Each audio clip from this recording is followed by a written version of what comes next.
The primary responsibility of a Tier 2 cybersecurity analyst is to investigate the incidents received from the first tier.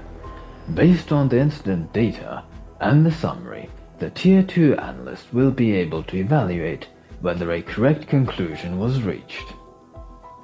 If the incident merits further attention, the Tier 2 cybersecurity analyst will drill down and attempt to find the root cause of the incident.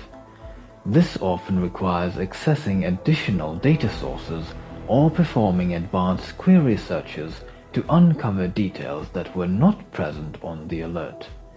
Open source intelligence can also be leveraged to supplement the existing data. If the incident can be remediated by the second tier, then no escalation is required. You will still usually need to notify any relevant stakeholders about the incident and the outcome thereof. If, on the other hand, the incident cannot be remediated entirely by the second tier, it will be escalated to Tier 3. If additional information is needed, the incident may be escalated to the IT service center of the organization or a third-party IT service provider, who will then attempt to acquire the requested information, for example, by contacting end users.